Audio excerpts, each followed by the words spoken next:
the general election has been announced. April 25th is the date for the general public of this country to come out, vote for your representatives and elect a new parliament for the Democratic Socialist Republic of Sri Lanka. Of course, the term of the 8th parliament has come to an end. In the run-up to this decisive election, as we call it, that will decide the future course of this country, we have today with us in our studios the Executive Director of PRAFREL, Rohana Hettiarachchi, to discuss on issues surrounding the election, and then especially in the run-up to the election. A very good morning, sir, and welcome to the show. Good morning, Bendik. Mr. Hettiarachchi, in this run-up to the general election, of course, you could expect violation of election laws. And you, as an election monitor, has been performing a well-required task over the past decade or so, even more so. Let's first start off with the March 12th movement. Was initially signed in 2015 for clean politics, of course, at the heart of the agreement. Is the March 12th movement still active, and what are the steps that PRAFREL is taking towards implementing this at the upcoming election? Well, when we start this March 12 movement in 2015, yes, PRAFREL was fully gear up the March 12 movement. Now, after 2015, March 12 movement is not really PRAFREL. PRAFREL is a part of the March 12 movement. We also just member. But it's a collective of it's a collective huge effort. Number of civil Exactly. Not only the civil society, again, the civil society, trade union, business community, academia, religious leaders, youth groups. There are so political many leaders, are they a part of this? Exactly. I mean, political leaders, in a sense, we have a separate group called MP Collective for Clean Politics. There are about 30 MPs, those who have signed some sort of pledge to be a clean man in their careers, in their parliamentary careers. So this was signed in 2016. The last 4 years, they have been working with us, and in their career, we think that they are trying to be a clean man. I mean, it's really difficult with the existing political culture. But they are somehow, I think, they are trying to manage by themselves. But you know, the upcoming elections, as you said, now we are going to revisit the March 12 criteria. And because in 2015, most of our criteria was quite negative. Because that was the reality at that time. Negative as in, you know, don't elect these kind of people, don't elect these kind of people. Exactly. Now we are thinking about little positive also. I mean, still the negatives are there, but we wanted to bring in little the positive things also, and we are trying to get the endorsement from the political party again in coming March 12th at the BMICH. So we have already invited all the political party leaders. So we hope that if they are happy to be in a clean political party, they will be present at the BMICH. When it comes to female representation in Parliament, we saw that a 25% quota was allocated for local governments, but there has not been any such positive discrimination for a parliamentary election, and we know for a fact that female representation in Sri Lanka is lacking, to say the least. So are there any positive discriminations for females to enter Parliament in the March 12th movement? Well, March 12 movement also very keen on the women's participations. Even in fact, the one of the criteria which we have introduced, that is the women's representation and the youth representation. Actually, we have to go with the both. Because the youth also now they don't have any sort of quota, even the local level. So we are serious about the women's and the youth both. But I think especially if you are really serious about the women's representation in the political arena, so we have to give a space not only the elected sections, but also the political party level.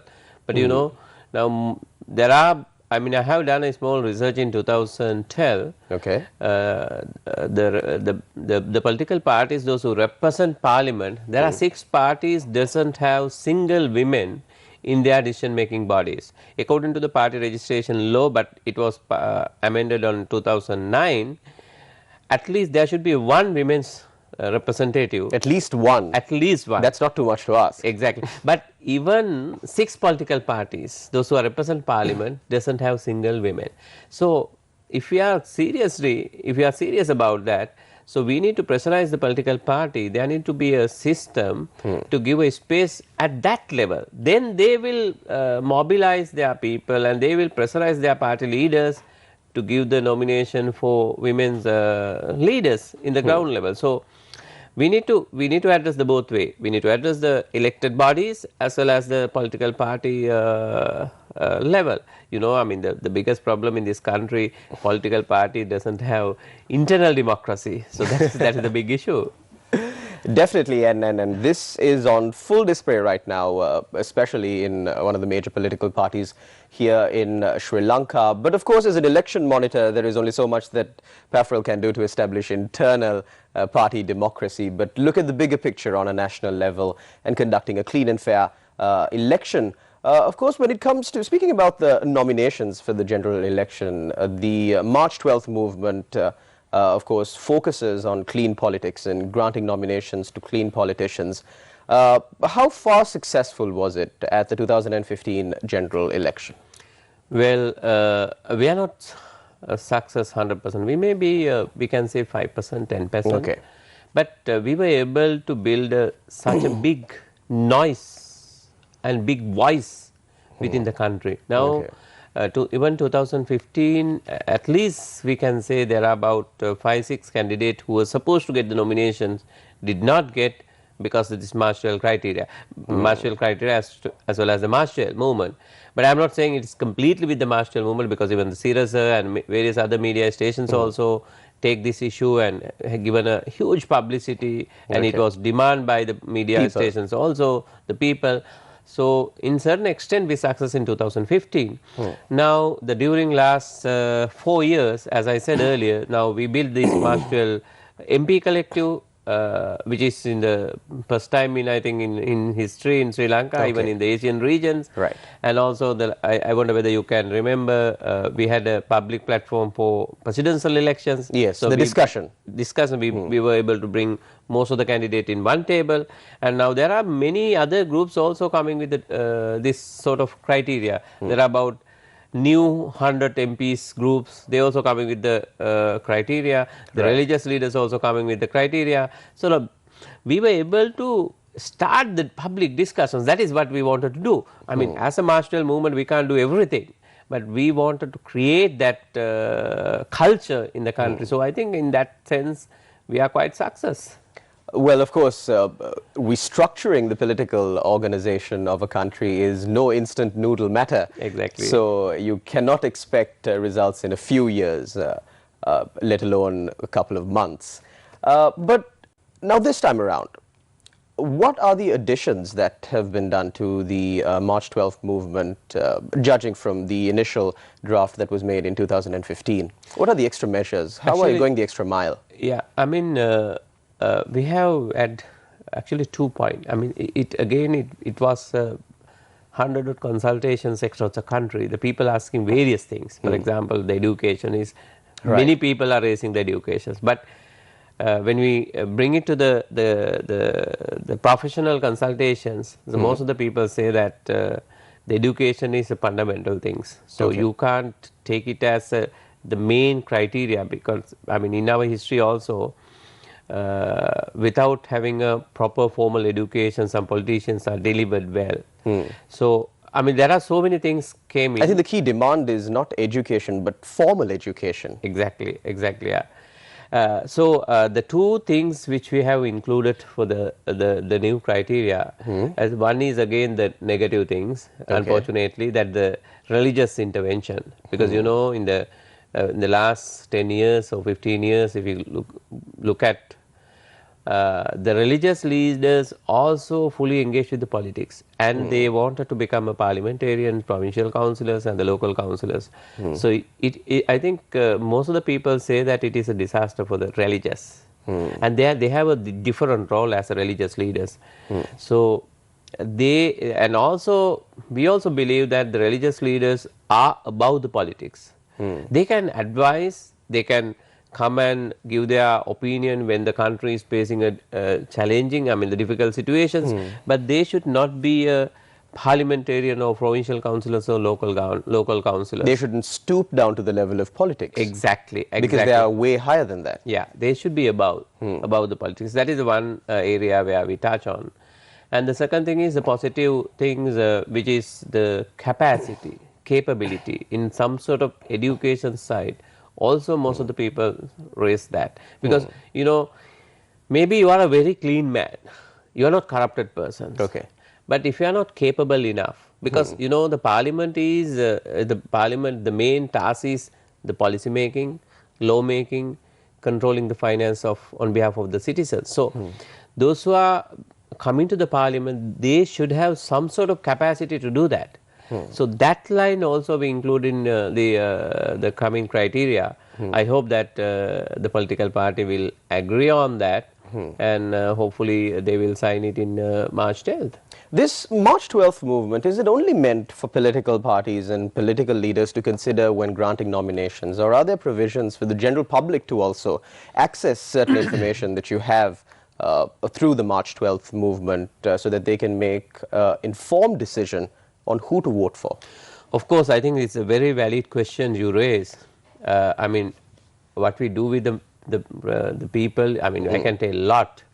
But I will tell you one example which we did in the last elections also. We built a scorecard. Okay. A scorecard for voters to assess their candidate. Right. So it's like we have given a space. It's like a card. I don't know whether I have it with me now. It's like card like this. Okay.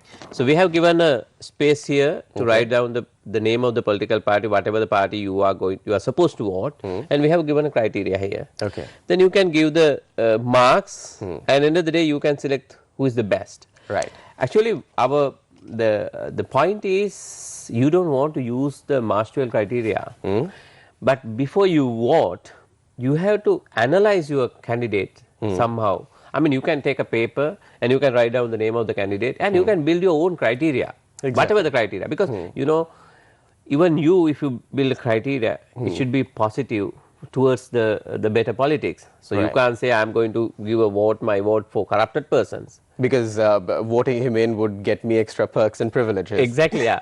So we are pressurizing, we are educating, we are lobbying to the voters as well to please don't just vote, to analyze your candidate, to evaluate your candidate. I mean, we can't tell the public, okay, this candidate is good, this is bad. Because, for example, in the upcoming election, there will be 4,000 candidates, or maybe little more. 4,000? Yeah, it could be. It could be more than that. Right. So we can't judge each and every candidate, but voters are fully aware they are candidate. If you doesn't know them, you can't vote, and you are going to select your representative for next 5 years. So if we are failed to select a proper people for next 5 years, so maybe next 50 years will be finished, because whatever their decisions as a parliamentarians, whatever their policy decisions as a parliamentarians, it will affect for next 5 decades, or maybe even beyond that. It will bind the country. Exactly. So it is really important how you are going to vote in the coming elections, whether you are voting for party A, party B, party C, or whatever, either ruling or either oppositions, but the parliamentarian should be clean and qualified, capable people should be in the parliament. So, but I wanted to say, the voters doesn't have a choice. If the party was not able to bring a clean and capable candidate on their list, voters doesn't have a choice according to the Sri Lankan electoral system. So the prime responsibility, the main responsibilities goes with the party leaders. Right. So in next 5 years, if we have to talk about the bond scam or this Migyana issues or any other critical corrupted issues, Sri Lankan Airline issues, then responsibility mainly, I would like to say, the responsibilities goes with the party leaders and the party secretaries, because if they took a wrong decisions, it will affect for the whole country, and whatever the going wrong in the next 5 years, the party leaders should be responsible. Well, when it comes to an average employment, say for example me, if I do something wrong here at News First, there is a healthy chance, a good chance that I will be suspended and probably disqualified from being employed in any of our affiliated organizations here at the Maharaja Network. But when it comes to politics, it seems like there is no disqualifying criteria, even when there is a prima facie evidence of malpractices, financial misappropriation, corruption, so on and so forth. Does Pafferel advocate for disqualifying criteria when it comes to even from the stage of the nomination list, where you can strike off a name saying, no, you have a court case against you, which has been filed by the Attorney General's Department, and that doesn't happen quite often because the Attorney General's Department cannot file a court case unless they have substantial evidence for that. Would Pafferel... Well, actually, this is one of our first criteria in this Marshall document. But unfortunately, you know, according to the law, until we prove something, we person can't is presumed innocent. Yeah, exactly, and that is the law. Okay. And also, according to the culture. So, if we come up with such a criteria, then there will be a lot of allegation for even the genuine politicians. So that is our culture, because you know people will misuse it. Exactly. The problem is we don't have a healthy political culture. So whatever we are trying to implement, so it is not only the politicians, even in the general public. And why the politicians are corrupted? Because the entire country is corrupted, even in the voters, even the public. I mean, it's very difficult to say which area where we should touch in the first, either politicians or either public or either others or the media. I think mainly we don't have a proper system. So then the voters has to, whatever they wanted to get it done, then they have to consult the politicians, because system is not properly run. Right. So system is not properly run, then politicians has a space. So then they can manipulate, then they can miss. So it's a vicious cycle that keeps on repeating itself. Exactly. But the main thing, whatever, I mean, I'm saying that the entire country and the society has to change. But the politicians is the key, because as in your example, let's say if you're doing something wrong, it will affect only on the Maharaja groups, and maybe if you give us some wrong message, it will affect the country as well. But there is a limitations. Let's say if I am doing something wrong, it will affect for my organization, Pafferel.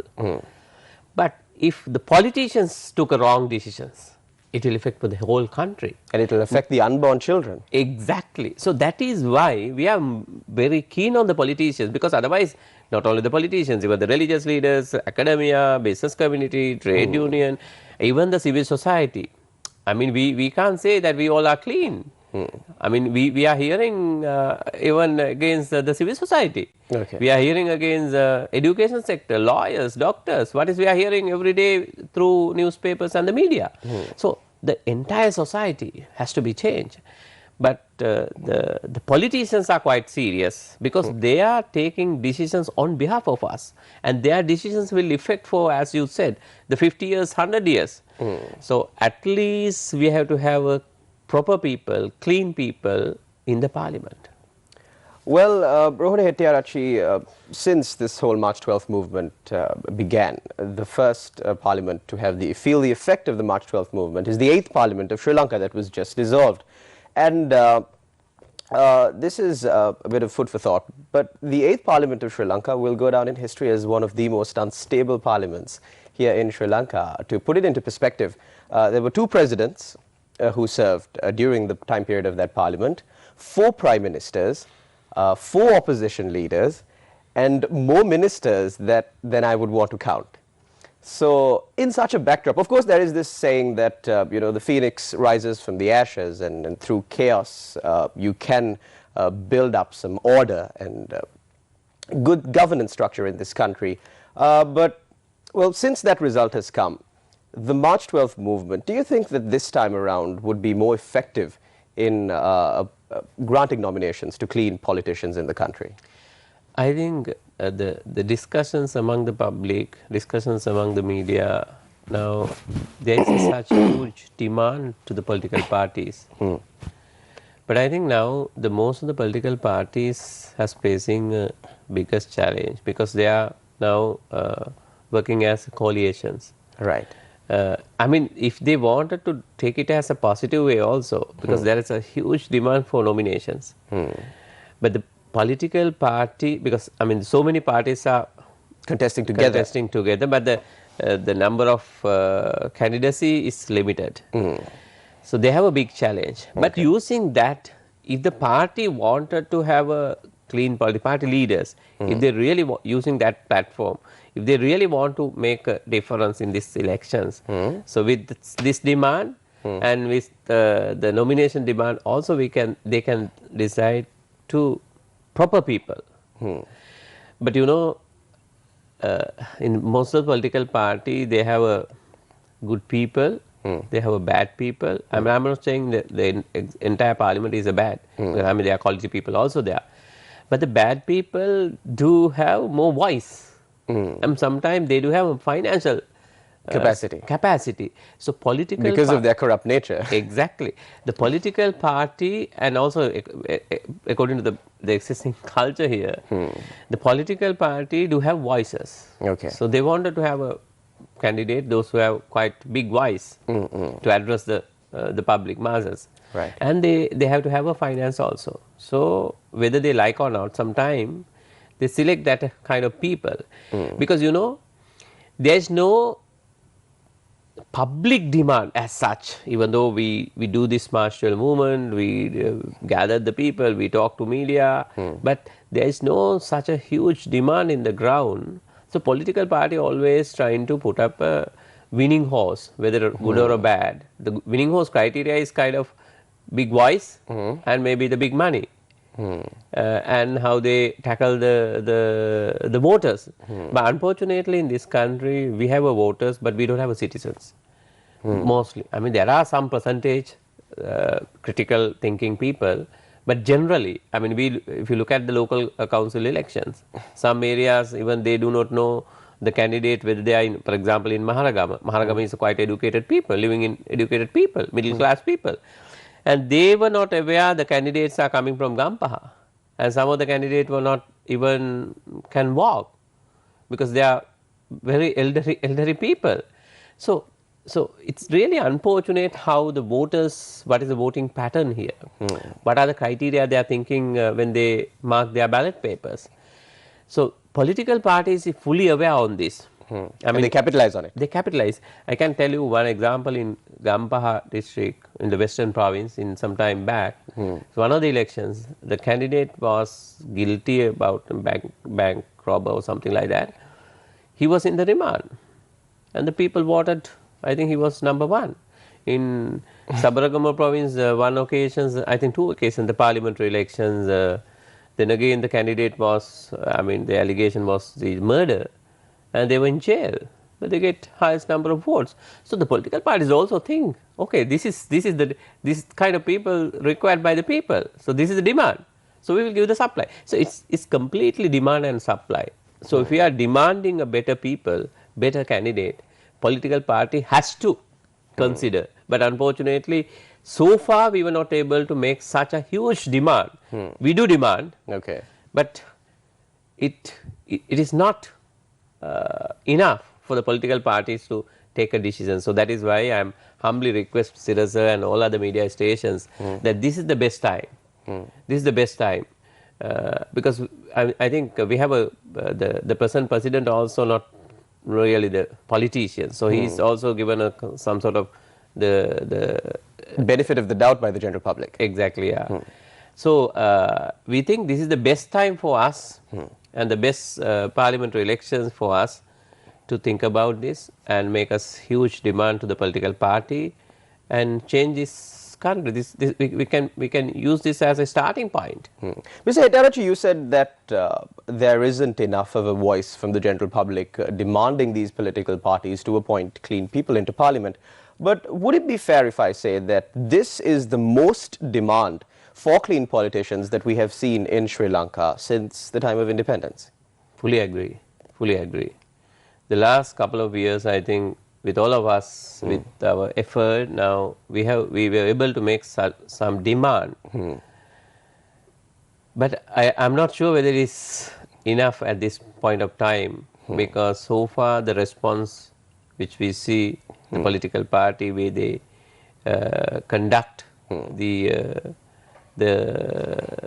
political career, we don't see they are serious enough to be a clean politicians, even though they talk about the clean politics, but their practice last couple of years, even those who are very seriously talking clean, good governance, the behavior of them, even the leaders of some of the political parties. So it's really doubt. But as a citizens, as a civil society group, we need to continually this demand to the political party. So actually, as a martial movement, now we are trying to gathered the religious leaders, because they are quite powerful, and pressurize the political party. And we are trying with academia also, but unfortunately, academics people also doesn't see it about this, because they also engage with the party politics. It's a really unfortunate situation, because academic people doesn't want to engage with the party politics because they have their own career. They don't want to get an extra advantage or extra positions other than their academic career. They want to focus on that. They want, yeah. But unfortunately, I have a very bad experience with them also some time back. I mean, whatever we try. But there are some people, some academic people also, who wanted to change this country. The religious leaders, I saw that even yesterday also with the chairman of the Elections Commission also met some religious leaders. They also very keen about the clean politics. So if we work, all of us together, academic, trade union, business community, media, artists, so those who can influence the society, those who can influence the political party, if we work such a huge demand within next, we have very short time of period, maybe next 2 weeks, 3 weeks, I think certain extent we can clean up the coming elections. Here in Sri Lanka, like you said, although we boast of a high literacy rate, the political literacy among Sri Lankans is at quite a very low level. Some areas people rely on communal groupings or segregations to get themselves elected into parliament. Of course, as PAFREL, you have been working for clean and fair elections, and we saw one of the most elections, one of the best elections in the country that was held without any violence was the presidential election that was held last year. This time around, Rohan Hettiarachchi, we're in the final few minutes of our show. If there is one key piece of evidence that you can give the general public before they go to vote at this election, what would it be? This is your chance. Well, I think two things I can emphasize here. One is that how you should vote. As I said, that the voters can take up, I mean, before you vote, you just take the paper and write down your candidate in your district, whatever the party you are going to vote. Just think about whether they are capable enough to represent parliament, whether they are capable enough to make a law for you, and as a policy makers, as a control your finance, and also whether they are corrupted, or whether they misuse their power during they were in the power in the past years. So you just analyze your the candidate during voting period. So this is the only chance where you get opportunity for next 5 years. Because it will affect for your children, it will affect your day-to-day life. Sometimes the people doesn't aware that the political party decisions, politicians' decisions, whether it is effect for their day-to-day life, whether they are effect for their food. Because they think that if we earn something, we can eat. That's not the case. That's not the case. The political decisions will affect our economy, will affect our agriculture, will affect our educations, will affect our day-to-day function. So, if we fail in the coming elections to select the proper people, we are losing our future, we are losing our children's future. Then you also have to think about whether you are going to Canada or whether you are going to Australia, America, whether you migrate. But this is the best country. I like to say that I have visited more than 25 countries. Still, I love my country. This is the best country which I have seen. So we only thing is we need to change the better political culture. But we have water across the country. We have trees. We have we can plant anything anywhere in the country. The good people. So everything we have, except the proper political culture. And of course, that is why your task as an election observer and your task as a member of the civil society is one of the most important endeavors here in this country. And while wishing you the best of luck for all your activities in the run-up to this election and afterwards, we would like to conclude Newsline for today as we're up with the time. Thank you very much to all our viewers out there for tuning in. As Mr. Rohan Hettiarachchi did mention, vote wisely, vote right, select your candidate carefully, as he will be drafting laws, he will be drafting policies and deciding on how your life will pan out for the next 5 years and making decisions that will affect your children in the next generation. Thank you very much for tuning in. For the News First team, I'm Charlene Benedict. Take care and God bless.